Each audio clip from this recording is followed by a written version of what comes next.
کیا فوراً افطار کرنا ضروری ہے؟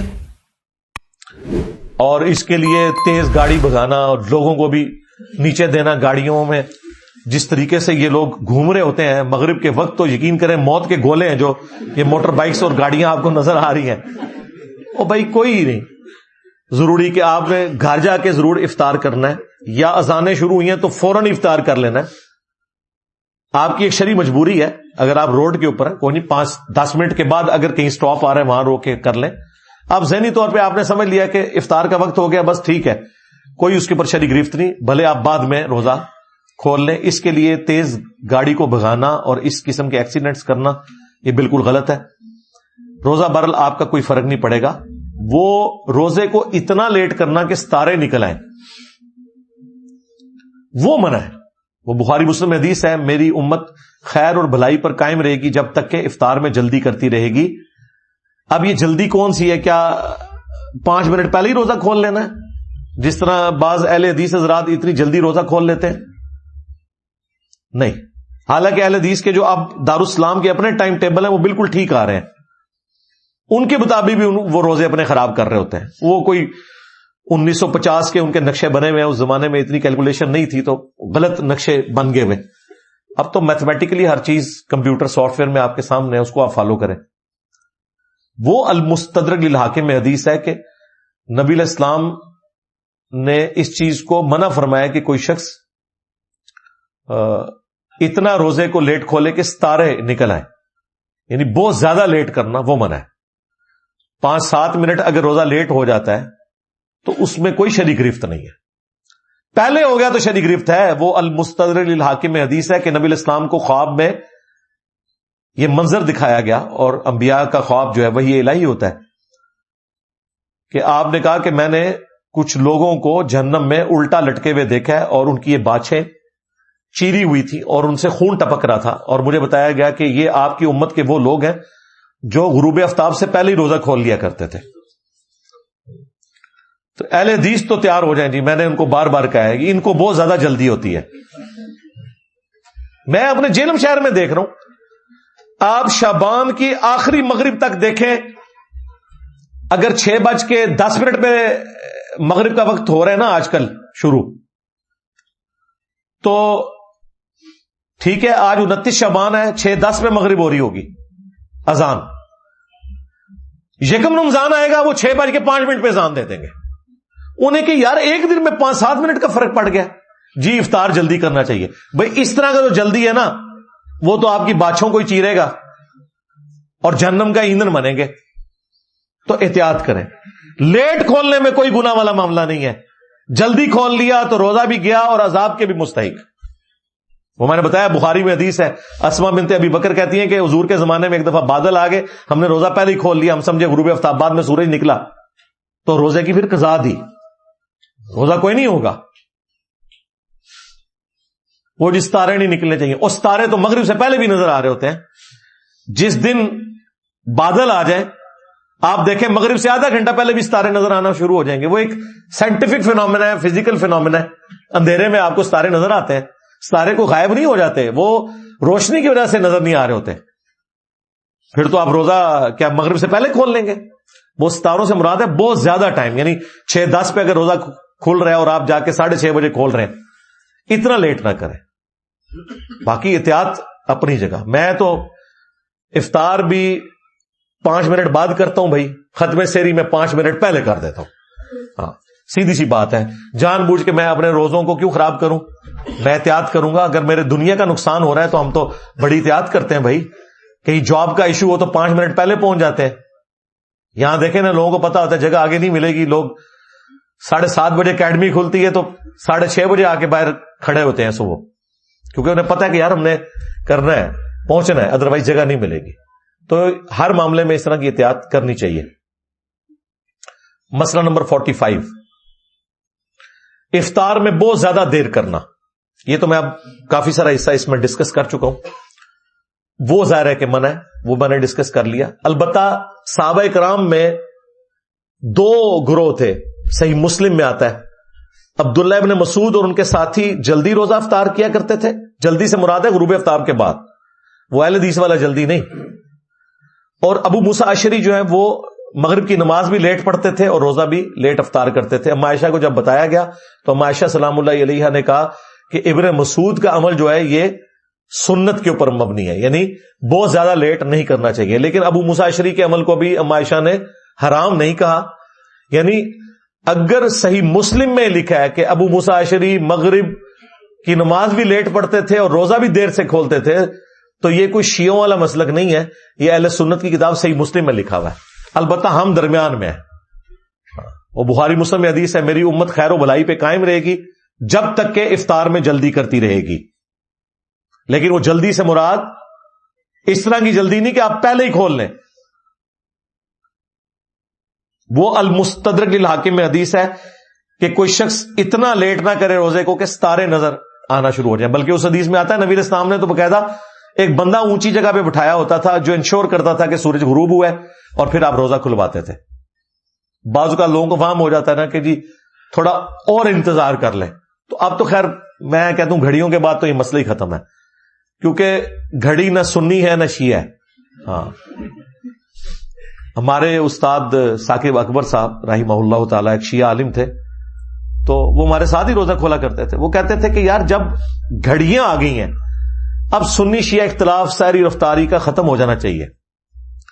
سب کو پتا ہے کہ ختم سیری یا طلوع فجر کس وقت ہو رہی ہے اور غروب آفتاب کس وقت ہو رہا ہے. اگلے زمانوں میں تو لوگ انشور کرنے کے لیے جی تھوڑا اندھیرا چھا جائے, ٹھیک ہے ہم بھی کہتے ہیں انشور کریں, لیکن اتنا انشور کرنا کہ بہت زیادہ لیٹ ہو جائے یہ بھی نہیں ہونا چاہیے. اور جلدی کے چکر میں یہ بھی نہیں ہونا چاہیے کہ 5 منٹ پہلے ہی کھول لیں.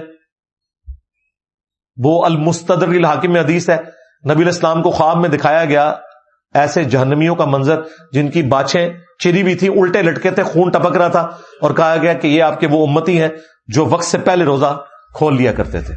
یہ بڑا سینسٹیو مسئلہ ہے. بہت لیٹ کرنا کہ کثرت سے ستارے نظر آئیں وہ تو منع ہے, لیکن 5-7 منٹ کی اگر کوئی احتیاط کرنا چاہتا ہے اس کے اوپر کوئی شرعی گرفت نہیں. وہ صحیح مسلم سے میں نے بتایا ابو موسیٰ اشعری کا یہ عمل ہے, لہذا اسے جھگڑا نہ بنایا جائے. مسئلہ 46, کیا غیر مسلم کی افطار پارٹی میں شریک ہو سکتے ہیں؟ جی ہو سکتے ہیں, کوئی حرج نہیں ہے اگر وہ حلال چیز سے افطار کروا رہا ہے. وائٹ ہاؤس میں امریکہ میں ہر سال مسلمان علماء کی وہ افطاری کرواتے ہیں, اور بڑے شوق سے سارے فرقوں کے علماء جاتے ہیں, کر کے آتے ہیں, بشرطے کہ حلال میٹ ہو, کوئی حرج نہیں ہے. اور اسی میں امپلائڈ ہے کہ آپ نان مسلم کو بھی اپنے افطار میں شریک کر سکتے ہیں. آپ دیکھیں UAE میں کس بڑے لیول کے اوپر, دبئی کے اندر, باقی ریاستوں میں ہزاروں لوگوں کی افطاریاں گورنمنٹ لیول کے اوپر اہتمام کیا جاتا ہے, اور اس میں آدھے سے زیادہ نان مسلم بیٹھے ہوتے ہیں, تو ان کو بھی افطار دیا جاتا ہے. تو اس میں کوئی حرج نہیں ہے, کر سکتے ہیں. مسئلہ نمبر 47, ایک شخص سعودیہ میں 29 روزے رکھ کے آیا,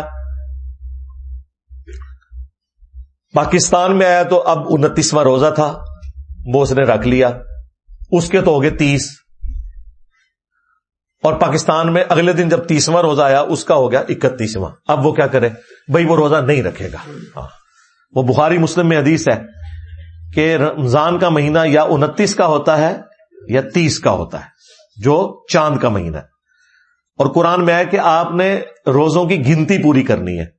تو گنتی 30 کے بعد پوری ہو جاتی ہے, 31واں روزہ وہ شخص نہیں رکھے گا, لیکن وہ عید بھی اس دن نہیں کرے گا, عید کرے گا مسلمانوں کے ساتھ. البتہ اس دن وہ اعلانیہ لوگوں کے سامنے نہ کھائے پیے, ظاہر ہے وہ تو ایک غلط کام ہو جائے گا. علیحدہ سے بیٹھ کے کھا پی سکتا ہے, اس کی 30 کی گنتی پوری ہو چکی بھی ہے. اس طریقے سے یہاں سے اگر کوئی سعودیہ گیا ہے اور اس کا کوئی روزہ کم پڑ گیا تو بعد میں ایک روزے کی وہ قضا دے گا. مسئلہ 48, وہ جگہ جہاں 6 مہینے کا دن اور 6 مہینے کی رات ہوتی ہے وہ لوگ کیا کریں؟ وہاں تو رمضان کا مہینہ آئے گا ہی نہیں. تو بعض علماء کی یہ رائے ہے کہ وہ روزے نہ رکھیں, کیونکہ قرآن میں آیا ہے فمن شاہد منکم الشہر, جو کوئی رمضان کا مہینہ پائے فلیصم, تو وہی روزے رکھے. تو وہاں تو رمضان کا مہینہ نہیں آ رہا. لیکن بعض علماء یہ کہتے ہیں کہ ٹھیک ہے, جہاں باقی چیزیں ہم کلاک کے اوپر کر رہے ہیں, نمازوں کا تو کر رہے ہیں نا. مسلم شریف میں حدیث ہے جب دجال آئے گا تو پہلا دن 1 سال کا ہوگا, پھر اگلا دن 1 مہینے کا, اور اس سے اگلا دن ایک ہفتے کا اور پھر نارمل دن ہوں گے. صحابہ کرام نے پوچھا کہ نمازوں کا ہم کیا کریں گے؟ آپ نے فرمایا کہ تم اسی اعتبار سے شمار کر لینا. اس زمانے میں تو اس بات کا مطلب لوگ نہیں سمجھ سکتے تھے. آج ہمیں پتہ ہے, ہم گھڑیوں کی مدد سے اس کو شمار کر لیتے ہیں. 24 گھنٹوں میں ڈیوائڈ کیا ہوا ہے دن کو. سورج نکلا ہوتا ہے اور دن کا ٹائم بھی اسی حالت میں ہوتا ہے, رات کا بھی اسی حالت میں. پھر سورج جب 6 مہینے کے لیے غروب ہوتا ہے تو اس میں بھی دن رات انہوں نے رکھے ہوئے ہیں, اور نمازوں کی ٹائمنگ کو بھی آپ ایڈجسٹ اس اعتبار سے کر سکتے ہیں, کیونکہ وہاں افق کے ساتھ ساتھ یوں سورج چلتا ہے. ہمارا تو یوں چل کے یوں غروب ہوتا ہے نا, وہاں وہ نارتھ پول اور ساؤتھ پول کے اوپر, تو اس طریقے سے یا اس کے قریب جو ملک ہے وہاں پہ 6 مہینے کا دن اور 6 مہینے کی رات, وہ پھر ٹائم ٹیبل کو فالو کر کے کوئی 1 مہینہ ٹھیک ہے کر لیں. ان کو اجازت ہے, ٹھیک ہے, وہ سعودیہ کو بینچ مارک کرنا چاہتے ہیں کر لیں, پاکستان کو کر لیں, جو ان کو قریبی علاقہ پڑتا ہے. مسئلہ 49, جہاز میں کیسے روزہ افطار کیا جائے. جہاز ظاہر ہے کہ آلموسٹ 10,000 فٹ کی بلندی پہ بھی اڑتا ہے. اب اتنی بلندی کے اوپر جب جہاز اڑ رہا ہوتا ہے, اگر وہ جہاز تو جا رہا ہے مغرب کی طرف, تو میرے بھائی پھر تو سورج غروب ہونا ہی کوئی نہیں ہے جب تک کہ آپ لینڈ نہ کر جائیں, کیونکہ وہ اتنی تیزی سے سفر کرتا ہے. یہ جو بوئنگ 747 ہے یہ تو آلموسٹ 1000 کلومیٹر پر آور کی رفتار سے اڑ رہا ہوتا ہے. تو غروب آفتاب میں اگر 10 منٹ بھی رہ جائیں اور سورج جا رہی مغرب کی طرف ہے, وہ 10 منٹ پورے نہیں ہونے. جب وہ 10 منٹ ہونے ہیں وہ زمین کی اتنی کرویچر طے کر چکا ہوتا ہے, تو ظاہر ہے پھر آپ روزہ کھول نہیں سکتے کیونکہ سورج نظر آ رہا ہے. آپ کو پتا ہے یہ جو برج الخلیفہ ہے اس کی ہائٹ آلموسٹ 1 کلومیٹر ہے. جی ہاں, 1 کلومیٹر اس کی ہائٹ ہے, آلموسٹ سمجھ لیں 3,500-4 ہزار فٹ. تو اس کی ہر منزل کی لدہ سے رمضان کی ٹائمنگ ہوتی ہے. جو اوپر والے لوگ ہیں نا ان کے لیے 8-10 منٹ کا فرق ہے گراؤنڈ فلور سے, کیونکہ 1 کلومیٹر جب آپ زمین سے اوپر چلے گئے ہیں تو آپ تو زمین کی کرویچر سے آگے بھی دیکھ رہے ہیں, تو سورج آپ کا دیر سے غروب ہوگا. اور جہاز تو اس سے بھی کتنا اوپر اڑتا ہے, 4-5 گنا 10 گنا اوپر. تو وہ جب تک انشور نہ ہو, اب سعودی ایئر لائن میں تو باقاعدہ وہ اناؤنسمنٹ کر دیتے ہیں کہ افطار کا وقت ہو گیا, باقی آپ نے خود دیکھ کے کرنا ہے. ہاں اگر آپ مشرق کی طرف ٹریول کر رہے ہیں پھر کوئی مسئلہ نہیں ہے, پھر تو وقت سے پہلے ہی سورج غروب ہو جائے گا, اور پھر سورج غروب ہو تو آپ افطار کر لیں. اس طریقے سے شمال اور جنوب کی طرف کر رہے ہیں پھر بھی سٹیبلٹی آ جائے گی, کیونکہ آپ مغرب کی طرف سفر نہیں کر رہے, تو آپ نے اس کو انشور کر کے اس طریقے سے روزہ کھول لینا ہے. مسئلہ نمبر 50, کس عمر میں روزے رکھے جائیں؟ بالغ ہوتے ہی روزے فرض ہو جائیں گے, لیکن پریکٹس بچپن سے کروانی چاہیے. وہ ابو داؤد میں حدیث ہے نا, بچہ 7 سال کا ہو جائے اسے نماز کا حکم دو, اور نماز نہ پڑھے 10 سال کی عمر میں تو اسے تھوڑا بہت مارو پیٹو, وہ وحشیوں کی طرح نہیں, ڈانٹ ڈپٹ والا معاملہ, اور اس کا بستر بھی الگ کر دو. بچوں کو 10 سال کی عمر سے پریکٹس شروع کروا دیں, 1-1, 2-2 روزے رکھوائیں. یہ جو آپ کو لوگ بغیر روزوں کے نظر آ رہے ہیں, یہ وہ لوگ ہیں جن کے ماں باپ نے بچپن میں انہیں روزے نہیں رکھوائے ہوئے. واقعی ان کے لیے روزے رکھنا ایک مصیبت بن جاتی ہے. ہمیں تو لگتا ہے کہ یار روزہ تو کتنا مشکل کام نہیں ہے, ان کے لیے واقعی مشکل کام ہے. پریکٹس نہ ہو تو یہ دنیا کے مشکل ترین کاموں میں سے ایک کام ہے روزہ رکھنا. بچوں کو آہستہ آہستہ پریکٹس کروائیں. البتہ فرضیت ان کی ہوگی جب وہ بالغ ہوں گے. بچیوں کے لیے پہلی دفعہ مینسز کا پیریڈز کا سٹارٹ ہونا, اور بچوں کے لیے نائٹ فال جب ہوگا, پہلی دفعہ احتلام ہوگا, وہی 13-14 سال کی عمر میں. تو علامات بلوغت جب ظاہر ہوں گی تو وہ ان کے اوپر روزے فرض ہو جائیں گے. یعنی نماز کی ٹائمنگ کا فرض بھی وہی ہے اور روزوں کے بھی فرض ہونے کا وقت وہی ہے, لیکن پریکٹس شروع سے ہونی چاہیے. مسئلہ 51, رمضان میں یہ جو ہوٹل کھولے ہوتے ہیں لوگوں نے, ان کے بارے میں لوگ پوچھ رہے ہوتے ہیں کہ جی سحری کے وقت تو سمجھ آتی ہے, دن کے وقت ہوٹل کیوں کھلا ہے؟ دن کے وقت مریضوں کے لیے ہوٹل تو کھلا ہونا چاہیے. اب وہ چاہے جعلی مریض ہیں یا اصلی مریض ہیں, یہ آپ کا کام نہیں ہے. ایون گورنمنٹ کا بھی یہ کام نہیں ہے کہ وہ چیک کرے, یہ اللہ اور بندے کا معاملہ ہے. اور ریلوے اسٹیشنز کے اوپر, اڈوں کے اوپر تو ہوٹل کھلے ہونے چاہیے, البتہ اعلانیہ نہ کھانا پینا ہو. جس طرح کہ ہمارے علاقوں میں باقاعدہ ٹینٹ لگایا ہوتا ہے انہوں نے, اور لکھا ہوتا ہے کہ مسافروں کے لیے یا مریضوں کے لیے ہوٹل کھلا ہے, تو وہ ٹھیک ہے, ان کے اوپر کوئی شرعی گرفت نہیں, کھلے ہونے چاہیے, کوئی مسئلہ نہیں ہے.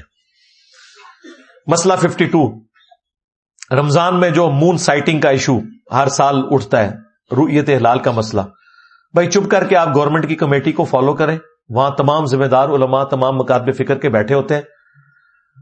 بعد میں وہ پالیٹکس کرنے کے لیے انہی فرقوں کے لوگ کہتے ہیں جی ہم نے تو چاند دیکھ لیا تھا، یہ کمیٹی بک چکی ہے. وہ بکی ہوئی ہے نہیں بکی ہوئی ہے ان کا اور اللہ کا معاملہ ہے. ہاں اگر آپ نے اپنی آنکھوں سے چاند دیکھ لیا تو پھر آپ بے شک کمیٹی کا معاملہ چھوڑ دیں. اگر آپ نے نہیں دیکھا اور آپ کو کوئی ایک کے پی میں بیٹھا ہوا مولوی کہہ رہا ہے جی میں نے دیکھ لیا،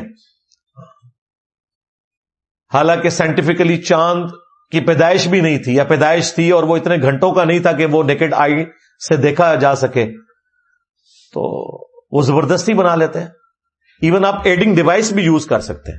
لیکن اگر چاند کی عمر 15-16 گھنٹوں سے کم ہو تو وہ چاند پھر نظر نہیں آتا. اس لیے آپ دیکھتے ہیں کہ جب شعبان کے 30 دن پورے ہوتے ہیں نا تو چاند تھوڑا بڑا نظر آتا ہے. جو آپ لوگ کہہ رہے ہوتے ہیں کہ ایک روزہ کھا لیا انہوں نے، وہ کھادا نہیں بھائی، وہ چاند اس لیے بڑا ہے کہ اس چاند کی عمر زیادہ ہے. اگر 16 گھنٹے کا ہوتا تو آپ ایک دن پہلے دیکھ لیتے. اب وہ تھا 12 گھنٹے کا، آپ نے نہیں دیکھا تو 12 میں 24 گھنٹے اور جمع کریں. اب آپ جو اگلی رات دیکھ رہے ہیں وہ 36 گھنٹے کا چاند ہے. تو 36 گھنٹے کا چاند اور 16 گھنٹے کا چاند اس کا فرق ہوگا. لہذا 29ویں کے بعد جب آپ کو چاند باریک نظر آ رہا ہوتا ہے وہ اس لیے نظر آ رہا ہوتا ہے کہ وہ آپ نے ٹائملی اس کو دیکھ لیا ہے. لیکن جو 30 کے بعد کا چاند ہے وہ ظاہر بڑا ہی ہوگا. اور اس میں آپ نے ہر علاقے کی اپنی رؤیت کا اعتبار ہے. پاکستان کے لیے تو اتنا ایشو نہیں ہے، ہم ایک ہی GMT+5 ٹائم زون کے اندر ہیں، عموماً ایک ہی وقت میں چاند نظر آ جاتا ہے. کہیں پہ نہ بھی نظر آئے تو اس کے ایکویلنٹ دوسری جگہ پہ آ جاتا ہے. میں نے اس کے اوپر تفصیلی ویڈیوز ریکارڈ کروائی ہیں.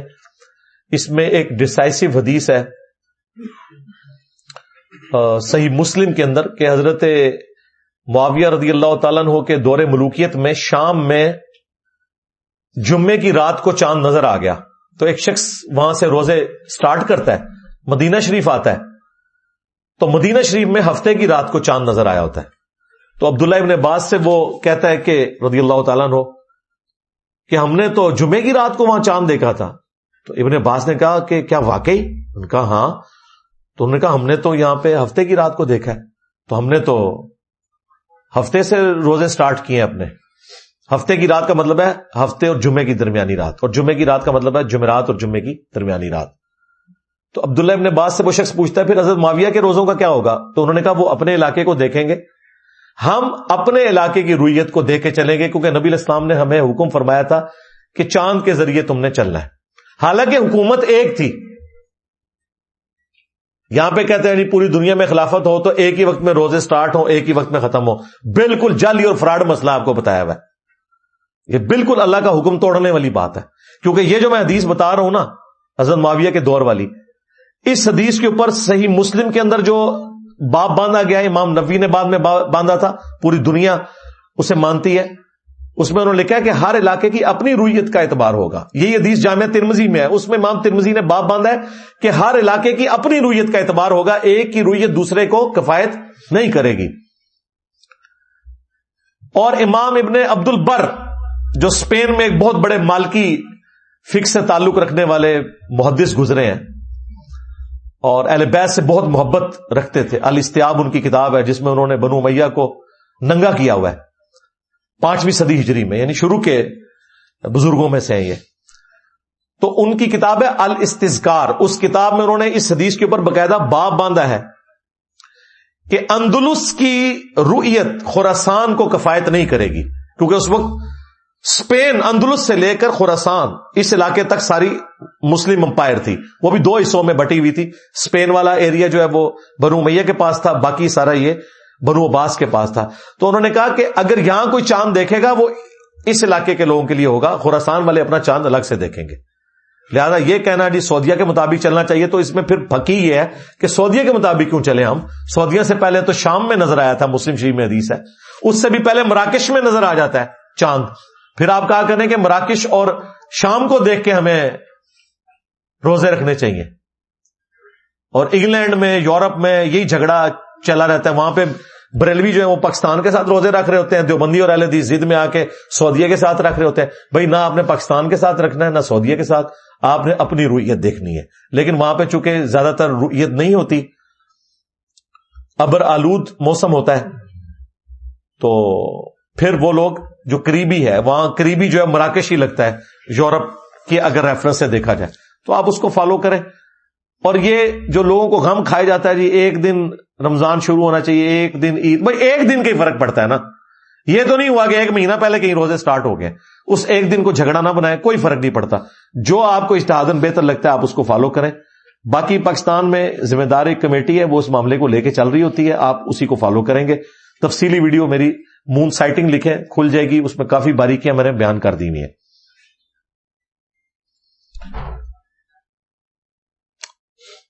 مسئلہ نمبر 53، تراویح 8 پڑھیں گے یا 20؟ بھائی جہاں 20 ہوتی ہے وہاں 20 پڑھیں، جہاں 8 ہوتی ہے وہاں 8 پڑھیں. مقصد تراویح میں قرآن سننا ہے. بہتر یہ ہے کہ آپ 8 والی مسجد میں جائیں، وہ ذرا آہستہ بھی پڑھتے ہیں اور وہ 20 والوں کے بعد فارغ ہوتے ہیں، لیکن قرآن سمجھ آتا ہے. یعنی اہل حدیث کی نماز بھی سنت کے مطابق ہے، ان کی قیام اللیل کا جو انداز ہے وہ بھی سنت کے مطابق ہے. تو میری تو کوشش ہوتی ہے کہ میں اہل حدیث کے پیچھے ہی قیام اللیل کروں. لیکن اگر کہیں کوئی اہل حدیث کی مسجد نہیں، آپ حنفیوں کی مسجد میں بھی جاتے ہیں، تو 8 پڑھ کے بھاگنا جایا کریں. ویسے تو آپ 8 بھی نہ پڑھے تو شرعی گرفت کوئی نہیں. میں آپ کو ایک مستحب عمل کے پوائنٹ آف ویو سے بات بتا رہا ہوں کہ اصل مقصد قرآن سننا ہے. تو آپ پھر 20 پوری پڑھا کریں وہاں پہ، اس میں کوئی گناہ والی بات نہیں ہے. ابو داؤد میں حدیث ہے، سیدنا طلق ابن علی وہ کہیں گئے ہوئے تھے بعض اصحاب کو ملنے کے لیے، وہاں رات کا وقت شروع ہو گیا تو انہوں نے کہا حضرت آپ آئے ہوئے ہیں تو آج قیام آپ کروائیں ہمیں، رمضان کا جو تراویح یا قیام اللیل آپ جسے کہتے ہیں. تو انہوں نے وہاں ان کو قیام اللیل کروایا. آپ اندازہ کریں اتنا لمبا قیام کروا کے وہ جب اپنے گاؤں واپس آئے تو گاؤں میں لوگ ان کا انتظار کر رہے تھے. کتنا ٹائم گزر گیا، یعنی لوگوں کا شوق آپ دیکھیں نمازوں کا. تو انہوں نے کہا کہ تم لوگ میرے انتظار میں، ان کا حضرت آپ ہمارے امام ہیں تو آپ ہمیں قیام کروائیں. انہوں نے نہیں کہا کہ میں اب یہ پڑھ لیا میں تھکیا ہوا، انہوں نے ان کو بھی قیام کروایا. تو میں اہل حدیث کو کہتا ہوں کہ 16 تراویحیں تو انہوں نے پڑھی نا، 8 ہوتے پڑھ کے ایسے 8 تھے پڑھیاں.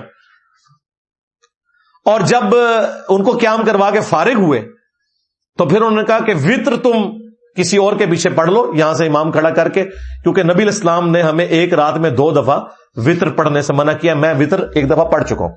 اس سے یہ مسئلہ بھی پتا چل گیا کہ وتر کے بعد بھی آپ نوافل پڑھ سکتے ہیں. ویسے تو مسلم میں حدیث ہے نبی علیہ السلام ہمیشہ وتر کے بعد 2 نوافل پڑھتے تھے، اور وہ سنن دارمی میں موجود ہے، وہ تہجد کا ایکویلنٹ ہے. مسند احمد میں اس میں پہلی رکعت میں اذا زلزلت الارض زلزالها اور دوسری میں قل یا ایھا الکافرون یہ پڑھا کرتے تھے. تو وہ اپنی جگہ، لیکن اس سے یہ مسئلہ بھی پتا چل گیا کہ وہ جو حدیث ہے بخاری مسلم کی کہ وتر کو آخری نماز بناؤ، اس سے مراد یہ ہے کہ وتر ایک رات میں 1 دفعہ آپ پڑھیں گے. 2 بار پڑھیں گے تو وہ پھر جفت ہو جائے گی. لیکن وتر کے بعد جب آپ 2 رکعت پڑھتے ہیں وہ ٹوٹل پھر وتر ہی رہتا ہے. وہ 11 پڑھ کے آئے تھے، 2 پڑھائے انہوں نے 13 ہو گئے، پھر 2 پڑھائے 15 ہو گئے. لیکن اگر دوبارہ وہ 1 یا 3 یا 5 وتر پڑھ لیتے وہ جفت ہو جاتا. اس لیے اس سے کتنے مسائل جو ہے وہ کلیئر ہو گئے. باقی 20 اور 8 تراویح کے اوپر میری تفصیلی ویڈیوز ریکارڈ ہے. مسئلہ 54، قرآن ہاتھ میں پکڑ کے کیا قرات کر سکتے ہیں قیام اللیل میں یا پیچھے سن سکتے ہیں؟ بالکل. صحیح بخاری میں زکوان تابعی تھا جو غلام تھا سیدہ عائشہ کا، وہ انہیں قیام اللیل کرواتا تھا مصحف ہاتھ میں پکڑ کے. ظاہر اس زمانے میں قرآن کتابی شکل میں تو ایک جگہ نہیں تھا، یعنی کچھ اوراق وہ پکڑ کے کرواتا تھا، پھر ظاہر اسلام پھیرنے کے بعد دوسرے اوراق. اس طرح کا قرآن تو ان کے پاس اس وقت کاغذ والا معاملہ تو نہیں تھا. بہرحال یہ حدیث امام بخاری نے تعلیقاً لی ہے، اس کی پوری سند المصنف ابن ابی شیبہ میں، سنن کبریٰ البیہقی میں موجود ہے. اس میں تو کئی اصحاب کے بارے میں آتا ہے کہ وہ پیچھے سامع کے طور پہ بھی مصحف اٹھاتے تھے. بعض اس کو دیکھ کے پڑھاتے تھے، بعض پیچھے سے سامع کے طور پہ بھی اٹھاتے تھے، اور اس سے کنسنٹریشن بھی لوز نہیں ہوتی.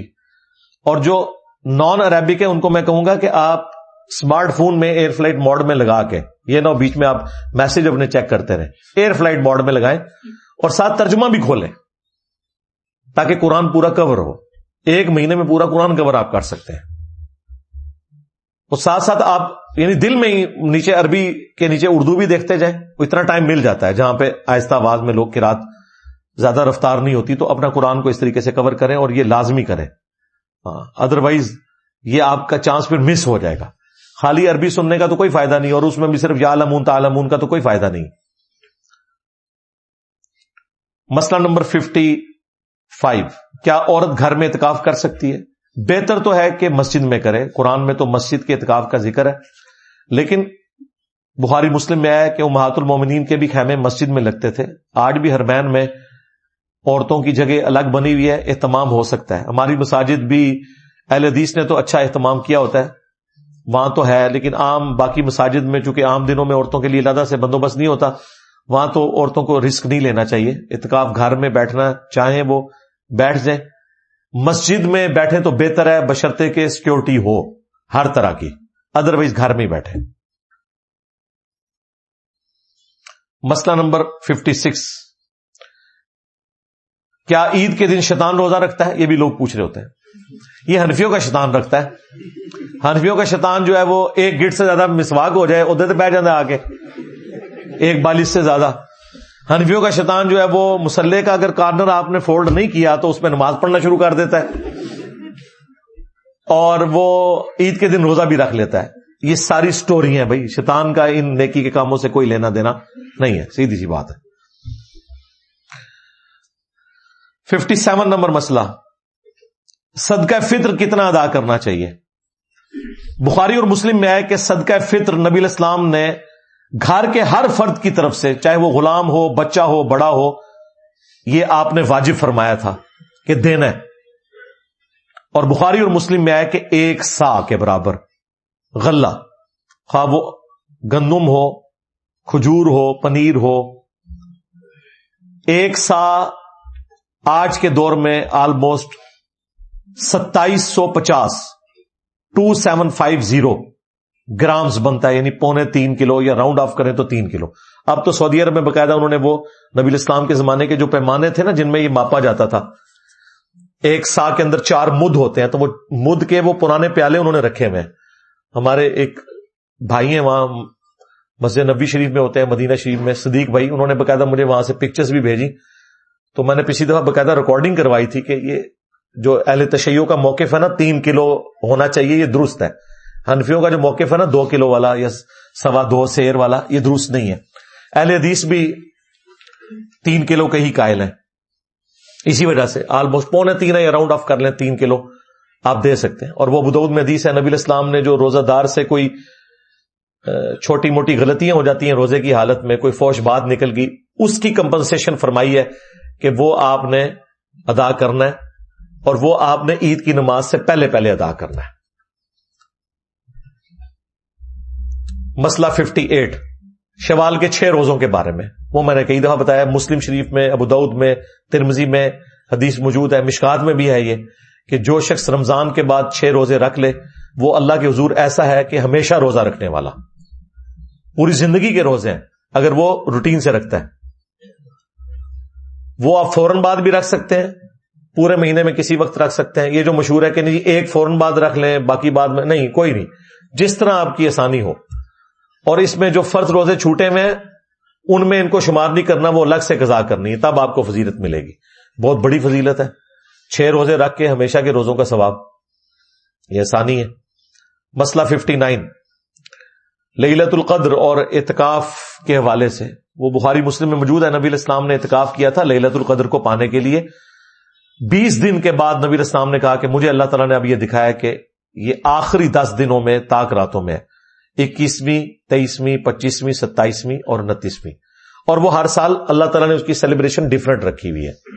نازل تو خیر کسی ایک میں ہوئی تھی, صحابہ میں بھی اس میں تھا. بخاری مسلم میں کہ ایک دفعہ نبی اسلام کے زمانے میں 21ویں آئی, بعض اصحاب 27ویں کو کہتے تھے.